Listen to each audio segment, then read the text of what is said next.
So what kind of bond do you expect to have with your children if you're not going to be an involved father? That's not what nothing I said leads you to should lead anybody with the basic grasp on the English language to think that I'm not going to be an active father. What I said Well, is I'm if you're not not going to be involved, if doing you're, and that's the reason I said, no, like, would you be no. So involved with the their, reason like, I said with it their is because you assume that extracurricular because I'm not activities? dropping off kids, I'm not going to PTA meetings. That means I'm not an active father. The way I'm an active father is I raise my kids daily. The average man has a more taxing job, thus, should do less work, right? In the household, how is that my fault that you picked a taxing job? Well, it's your fault because you didn't pick a taxing job because you're a woman didn't want to. The most And powerful part about I'll give you something like I will also find something that she's passionate about that she can go do for herself because obviously I understand that her entire life cannot be wrapped around me and the kids. So there's a third kids, me, or kids in house, me, and then whatever she's passionate about. Go find what that is and then support her and get her into that. Because So would you be, I'm also the guy that says that my woman can't work for somebody else either. My wife can't work for somebody else. She can't have a okay, job. She can't be a 9 to 5. She can't have to ask some nigga that she could take a break to go pick up our kids or to bring me lunch or to go grocery shopping or go on a trip. So I don't have like the shit y'all talk about would never work for me. okay, so then besides being the financial provider, like, then what will be your role in the household? Would you do the honey-do list? Would you help with the picking up and dropping off the kids at the after school, after curricular activities? Like, or No. you wouldn't have nothing to do with any of that? So no, I'm not going to do that for the simple fact because that's not my job, my role. However, there's also things that my wife won't have to do. Like I have a housekeeper now. When I get married, I will still have a housekeeper. I have people who cook my food. So there's certain things that I value my time more than anything else. So if I can free up 4 hours of my wife's time by paying someone to clean the house or having a nanny to go get the kids and do all that, like a house manager stuff, I will do that because now I am reclaiming 4 hours of my wife's time to spend with me and invest in our marriage.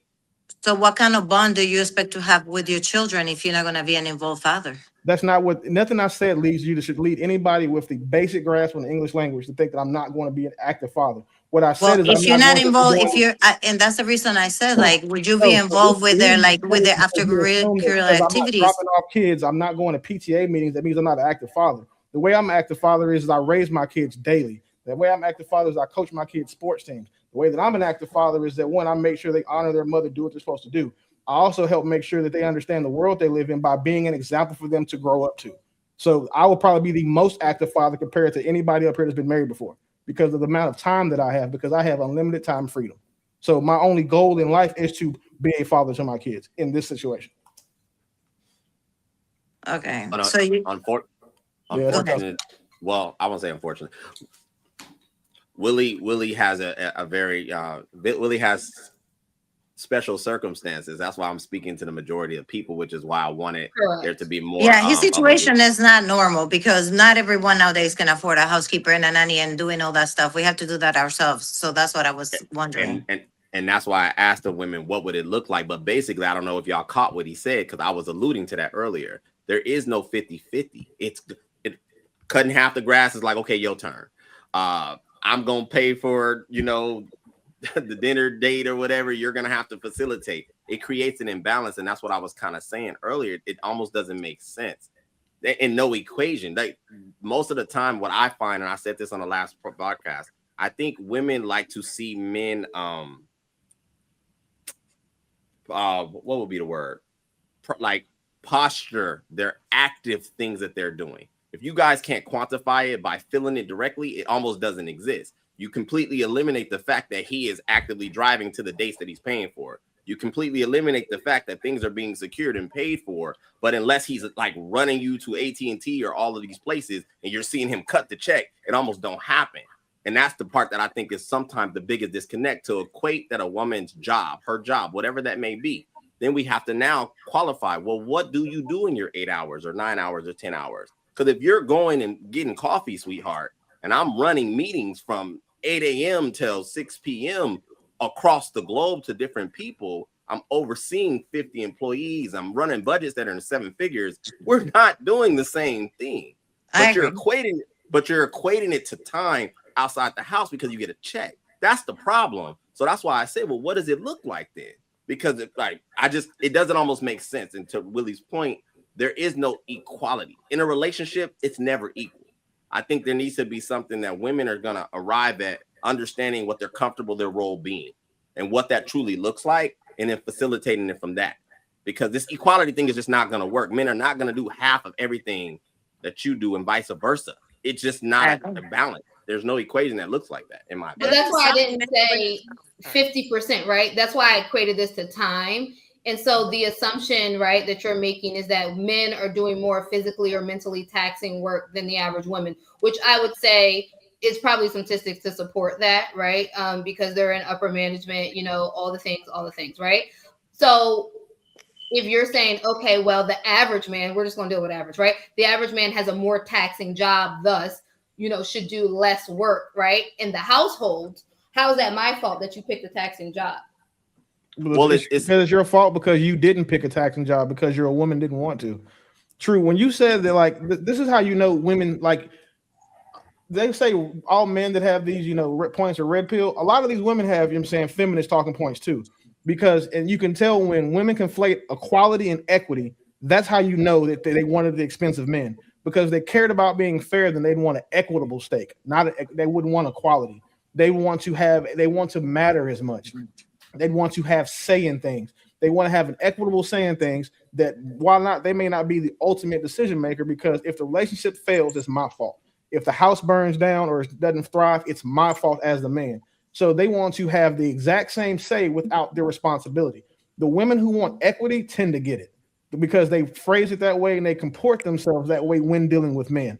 Feminists are the only ones that are talking about, well, I said the time because, you know, you're thinking that the average man does, it's not my fault. They try to shirk absolute responsibility for their choices, but then get mad when we take their choices away from them as far as their autonomy goes.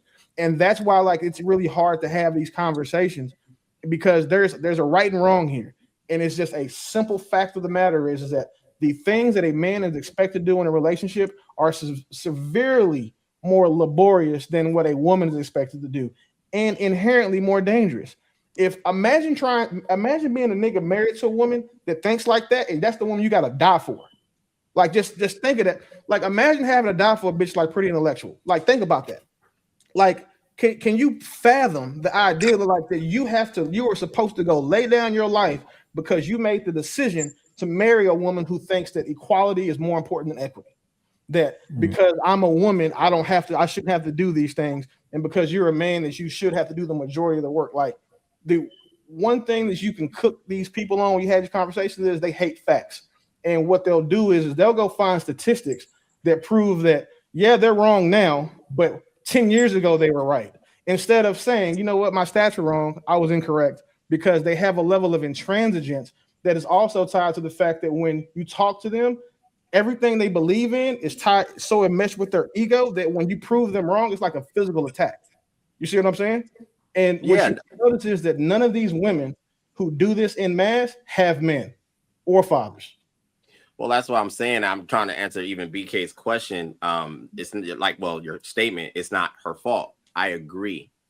I think it still is that we're going to go to reality, forget the internet, even though this is the tool we're using to have this conversation, right? To do laundry is not a daily task, right? So if you was to measure and try to balance it, how often you have to do laundry, we're talking about you and one other person. Forget the freaking kid. Okay. Go ahead, Mom. No, I was about to say it's a daily task. Well, when you said forget the kids, that's a different. If my girl don't do laundry every day, it's going to stack up. So it's best to do laundry every day. Children, you go to the gym, True? I do, but I don't do laundry every single day. Yeah, like I do laundry every other day. I can't daily. That would drive me crazy. It depends on the size of the households. You know, I had raised 5 daughters, and there was constantly laundry, but I couldn't do it every day. But if I didn't, it would pile up, and so I just had a little bit more when I had to do it.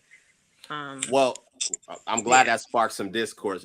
I'm trying to weigh the fact that that's a task. That's something that it's not. The framework of the relationship is not going to die if there's more socks than not. And I think that's again the disconnect. That's why this equality argument doesn't work, is because again, I'm speaking to what I believe is happening. We don't